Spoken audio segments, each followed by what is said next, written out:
All right, I am ready. All right, welcome everyone. And today I'm going to go over dynamic retargeting. And same thing as when I said retargeting ads, that's something that has been done on, I think it's been a couple months. And so we've had new people coming in. Also, it's a good refresher for people that are maybe already doing dynamic retargeting or retargeting, or maybe haven't set those up, which you should be, because retargeting is it's like the bread and butter. That's where you're going to find your highest ROI, your highest ROAS, just because you are showing something to someone again, as opposed to if they've never heard of you, never seen your brand, then there's no trust. There's not that credibility. They most likely won't buy. But when you show it to them again, and how we always learn in internet marketing and just marketing in general, a lot of times people need to see something 5 to 7 times before they take an action. Of course, depending on the price of the product and the offer, but in general, a lot of times they got to see it multiple times. So that's what we do with retargeting and dynamic retargeting. So the difference between retargeting and dynamic retargeting is when you set up retargeting, most of the time those ads are just set up for retargeting to a specific product based on an ad that you've already shown to them. So you are just targeting people that saw that specific product or that specific landing page, and so you're showing that to them again. Okay, so retargeting, yeah, you can. I don't know if I said it on the other week, but other ideas is, so you send somebody to product A, and they check it out, they land on the landing page, but they don't buy, or they add to cart, and you retarget all the people that have added to cart. Well, another thing you can do with retargeting is you don't have to send them that exact same product again. You can even just have a retargeting ad set up that is a very similar product. Maybe your retargeting ad says something, hey, we noticed you checked out our product A, but maybe that didn't interest you. Well, we have this as well, because maybe something else will resonate with them. Now you want to make sure it's in line with what that original product was, but you can offer them other products, because this way they're already familiar with your brand and they've been to your store. Now you promote them a different product or something that's very similar to that initial product they saw. That's other ideas you can do with just regular retargeting. Or even send them a carousel that has multiple different products, say, from that collection, or even a carousel that has that product but in different angles. That's just, you can get so in depth with retargeting. Now, where dynamic retargeting is, this is a feature. I feel there's not a lot of people out there that use dynamic retargeting, but I've actually found dynamic retargeting to have some of the highest ROI, even better than just regular retargeting. Because what dynamic retargeting is, you create a catalog in your Facebook account. The catalog is, you have to have the catalog to run a dynamic retargeting ad, but Facebook has data to all your products on your store. And now when somebody visits, say, product A, if they don't buy product A, a dynamic retargeting ad, we're going to set it up it's going to be a carousel. But what it's going to show is it's going to show products that are something that they're most likely to buy based on what product A was. So they'll scroll through and see a bunch of different products. And it's dynamic because it updates for each user. So each person that sees your ad is going to have different products in there and in different order. So it's not like you have to go and say, okay, I want to show, if they saw product A, I want them to see product F, product D, product Z. No, you don't do that. You just say, hey, advertise this collection or this catalog. And then what Facebook is going to do, this person has all these interests. They visit this product. We think that they might be interested in these 5 products. So they're going to put those 5 products first. It's dynamically, it's different for each person. That's called dynamic retargeting. You can also use the dynamic retargeting, or just call it dynamic ads, to cold audiences to find new prospects. I haven't really found too much success with that. Mainly the dynamic retargeting is where it's at, but that's all something you can do, and I'll show you that feature when we actually start building it out. Yeah, and so I usually do the same thing that I do with retargeting. I usually do the first 4 to 5 days, just, hey, we saw you're checking out our product. You didn't buy. I want you to come back and have a second look.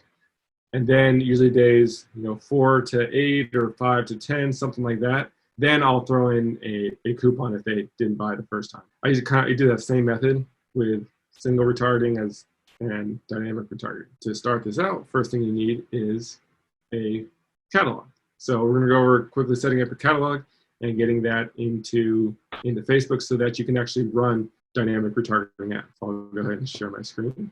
Got a thumbs up from Kelly there. Nice. All right. The way to set up the catalog in Facebook is you can go and like add all the products manually, but that's a pain. But then you have to, every time you add a new product or change a product, the price or description or something, you have to go and edit it in your catalog in Facebook. As I said, it's pain. It's something annoying you don't want to do.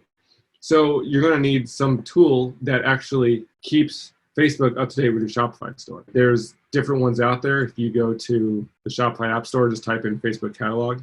You have now I haven't used any of these other ones. I've only used Pixelbay, but you have like this one here, Flexify. Sync your store with your Facebook product catalog. Optim feed Facebook catalog. Generate a Facebook product feed from your Shopify store. The one I do use is Pixelbay because there's other features you can do with it as well. So you come back. So if you use Pixelbay, this allows you to create all your conversions as well as create your audiences. But then you also have the dynamic retargeting.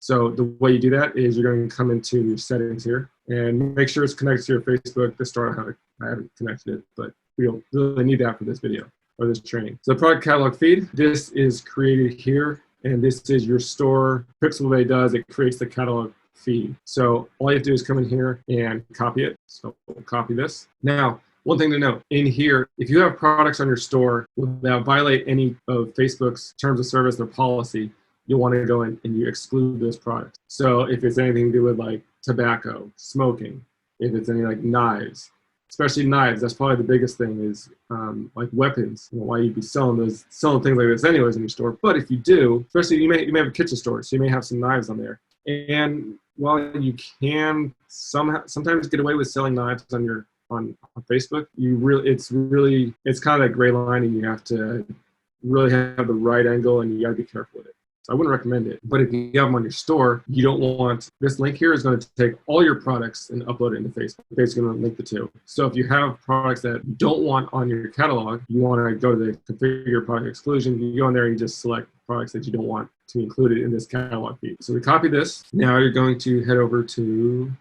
so you're going to come over to Facebook here, and then or your ads manager, wherever, but then you go up to the menu, or the hamburger as Facebook likes to call it, all tools, and then over here you know the catalog manager. So in here, if you don't have any catalogs in here, then it'll be blank. What you're going to do is you're going to click on create catalog. Now I'll kind of go through this quickly because this is a one-time setup, or you can go back and follow it. But the biggest thing is really setting up the ad. Next, you're going to click on e-commerce because that's what we're doing. Click on next. There's different things you can upload product info, or you can connect to the platform. It's kind of weird, but there is Shopify in here, but it just tells you basically how to do it. Go and do this. It doesn't actually connect, which is, I don't know, strange. So now for who owns this catalog, this is going to be your business manager. Whatever your business manager is going to be who owns the catalog is business manager. So make sure that one's selected. So this is where this ad account is under this business manager. Then you can name it. You can name it whatever you want. You just put in the name of my store there, Sally Reagan, and then you click on create. And then now you have a catalog created. But you're not done yet. You have more you got to do. This really doesn't do anything. It just creates like the shell of your catalog. All right, so then you're going to be brought into here. And what you got to do, if you go to products, there's going to be nothing in here. So this is where you can add a product, and you can add like individually. Well, like I said, you don't want to do that. So, and you can have product sets as well. So you can actually use dynamic ads to just advertise a product set, kind of like a collection. But to actually get the products from your store to Facebook, you'll click on product data sources. And now we're going to actually add the source of where we're getting our products from. So add product. You don't want to do manual, or you're not going to do the Facebook pixel. What you're going to do is use data feeds. Now this is going to be the same with Pixelbay, or probably even those other apps as well. But yeah, I've never used these other ones, so don't really worry about that. Click on next, and then in here, so this is the data, so this is the source. I just leave the default name, but if you want to rename it, you can. It's just totally up to you. It's just for your own eyes. Now here, you want to set an automatic file upload schedule. If you have it on manual, this means you have to go in and tell Facebook to go and pull the updated information. So if you ever change prices, you change product images, you add products, you remove products, it's not going to update. So that's why you want to set automatic, and then Facebook will just do this periodically. So that would be, I would do hourly, daily, weekly. I usually just have it set at hourly. So if I change a product now, then if I change it now, so it's so at 1:15, it's 1:16 now. If I change it now, it won't actually update in Facebook till 2:16. That's what that means. If you do daily, then it'll just be once a day. But just keep it on hourly. Time really does not matter. And then here, back at the data feed URL, this is where you want to paste in that link that we got from Pixelbay. Now here's something that you want to add, and a lot of people don't know this. I've seen questions on it. And say you have a lot of products in your store, it may just say there's 250 products in your catalog. But you're like, I know I have more than that, or I'm missing some products. The reason is because if you come to Pixelbay, their help says, why does my product catalog only have 250 products? So what this does, when some mumbo jumbo coding stuff, but when you put in your link here, it actually only pulls by default 250 products. The 250, that is not just products, that's variants. So you may only have 100 products in your store, but if they have different variants, especially if it's like a t-shirt with all different sizes, all different designs, then that's going to add up. Say it's 10 different sizes, that's going to be 10 different products. And that goes into your limit of 250. So really easy fix. All you have to do is come here and you're going to grab this, because you're going to add this to the end, which is !limit equals 10,000 on page 1. Just copy this, and we're going to go back to here, and you're just going to put this right at the end of your link. Now what it's going to do is it's going to display 10,000 products or 10,000 variants. So this will actually take more than 250 if you have. So you have that. Don't worry about login details. When you're done here, you'll just click Start Upload.